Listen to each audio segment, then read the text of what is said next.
Hi, I'm actor Ian Champion, and welcome to History of Horror Cinema, my personal podcast tour of the good, bad, and the ugly of horror movie history. If you like what you hear, please don't forget to hit subscribe. Flesh and Fantasy, 1943. French writer-director Julien Duvivier's Flesh and Fantasy was his third foray into the form following his remake of The Golem in 1936 and 1939's La Charrette Fantôme, The Phantom Wagon. Duvivier was brought to Hollywood after the success of his crime romance Pepe le Moco in 1937, which made a star of Jean Gabin. Remade by United Artists in 1938 as Algiers, their chosen star was a fellow Frenchman, the debonair romantic lead Charles Boyer, who was subsequently catapulted into international stardom. Duvivier had already directed Boyer in a Hollywood anthology film. Amongst his 5 credits spanning World War II was Tales of Manhattan, centered around the 5 owners of a cursed tailcoat. Boyer played 1/3 of a love triangle who is shot whilst wearing the garment for making Ginger Rogers' husband jealous. Another story featured Edward G. Robinson as a lawyer-turned-bum. The 2 men would go on to star in separate strands of Duvivier's next movie over at Universal. Flesh and Fantasy was scripted based on short stories by, in order of performance, Ellis St. Joseph, Oscar Wilde, and Laszlo Vadnai, and adapted by Ernest Pascal and Samuel Hoffenstein. As mentioned, an additional tale originally began the film, focusing on an escaped murderer, Alan Curtis, seeking refuge from a farmer, who ends up pursuing the man's daughter through a stunningly realized storm. This section was intact in the preview version, but for some reason the studio excised it despite great audience reactions. Fortunately, the valuable footage was not wasted. Universal shot new scenes using director Reginald Leborg and built a 1944 feature Destiny around it, although leaving Duvivier's contribution uncredited. The killer's washed-up body does make it into an early scene of Flesh and Fantasy. The 3 remaining shorts were equally well presented, with an impressive A-picture budget and care behind it. The year before, The Ghost of Frankenstein had signaled Universal's relegation of their pure horror films to B-movie levels of attention. Flesh and Fantasy, however, gained greater studio support by blending genres and tones for a wider and classier appeal. Doomed romance, noirish suspense thriller, and whimsical humor are stirred in to dilute the stronger genre meat of murder and the supernatural, which are only lightly measured in 2 of the main courses anyway. The framing device around the stories is a paranormal problem bothering a gentleman's club member who goes in one day not intending to seek help, but finding it regardless, courtesy of a friend.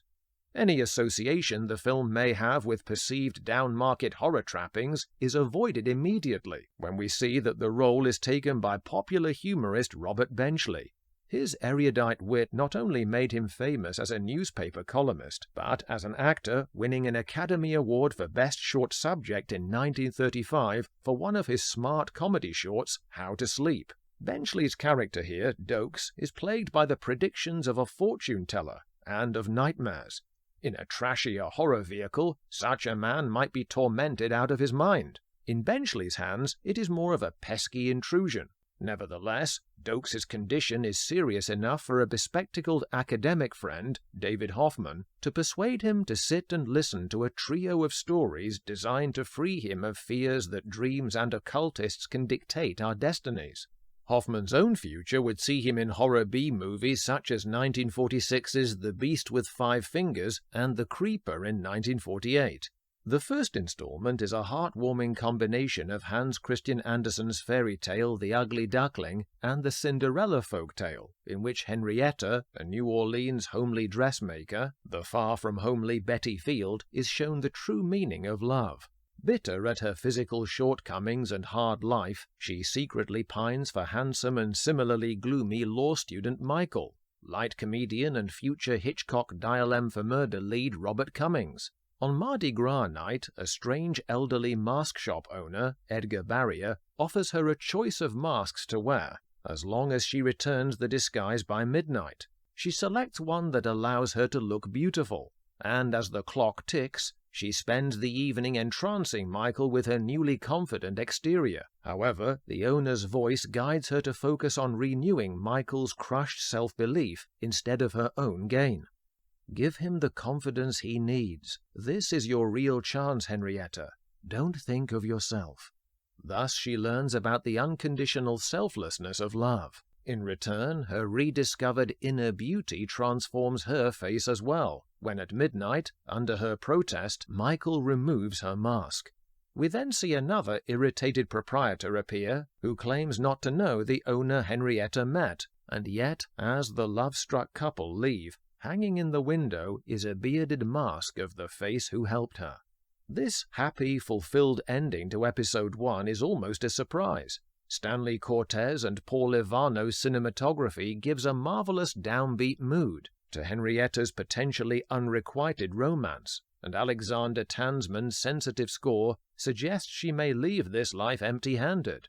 Throughout the film, these elements delicately convey dark and supernatural possibilities where needed, none more so than in the second story, by far the most oppressive and horror-tinged of the threesome. Edward G. Robinson is wealthy American socialite Marshall Tyler, who attends a party thrown by Lady Pamela Hardwick, the ideally cast formidable Dame May Whitty. He scornfully observes the guests being taken in by palmist Septimus Podgers, a mischievous beaming turn by noted character actor Thomas Mitchell, an Oscar winner for 1939's Stagecoach.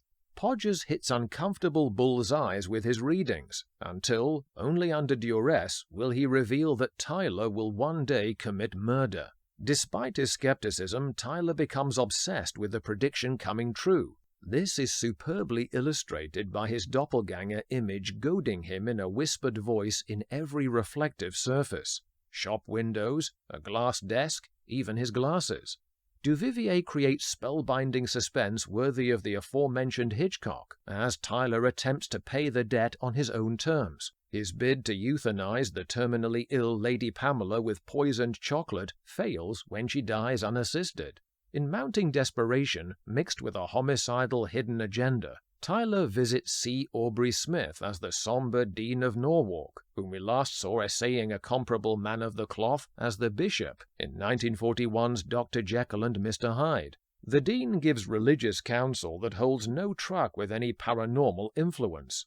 But character's the label of the man, sir, to everything he is and everything he will be. Note the worrisome cello as Tyler feverishly struggles with his next move. Such is the Dean's stalwart faith that it saves him from literally going under the hammer down in his wine cellar. This story expertly crystallizes the film's overall theme of free will versus a nature-programmed destiny. Ironically for Podgers, it ends badly at the hands of his most tortured client. Again, the cast is a top-drawer delight, galvanized by Robinson's doomed gravity. He dies in the grounds of a traveling circus, gasping, "I'm not a murderer! It was written in my hand! I had nothing to do with it!" The implication here is a sticky end for those who absolve their lives of responsibility. There is an artful transition now as Tyler's confession segues into the next episode. Against an apt backdrop of fantasy and tempting showbiz clairvoyance, the commotion barely registers a blip as we are handed over to our next leading man. Charles Boyer's Gallic gallantry is perfectly suited to the role of the Great Gaspar, an aerialist who specializes in a perilous tightrope drunk act. He becomes the victim of nightmares that predict him tumbling from the high wire while a frightened Barbara Stanwyck watches him from the crowd below. What follows is then a bittersweet romance as he spots Joan Stanley, Stanwyck, on board a ship and pursues her to understand if they have met before, and whether he can beat the premonitions that suddenly rob him of confidence. A tempting pragmatic balance in Gaspar's corner is Clarence Muse as his black manservant Jeff, who, leaving aside the regrettable dialogue style, lives for the moment. "We here today, but where is we tomorrow?" Stanwyck and Boyer make a poignant couple, playing off each other with sincerity. He is the epitome of suave, persistent charm that would later be immortalized in the passionate ardor and odor of Warner Brothers' Pepe Le Pew. Stanwyck meets him fully with a streetwise yet feminine charm. at first wriggling away like Le Pew's pussycat target. "I must bring you bad luck," before succumbing to him. Their supernaturally predicted relationship develops and ends with the forlorn inevitability of Rick and Ilsa's in the previous year's Casablanca, which may have inspired their moving and chivalrous parting. Gaspard has learned that only he commands his own fate, while she accepts that she cannot outrun justice after being involved with a mobster. Back in the real world of the club, Dokes gets the point as well. Refreshed and grateful for his friend's morality plays, he leaves with the breezy, "Superstition is for gypsies," yet still retains enough caution to go around an open ladder in the doorway. Flesh and Fantasy is a rich and satisfying film, with thought-provoking layers woven delicately into its bewitching tapestry. Thanks for listening. If you like what you hear, please don't forget to hit subscribe.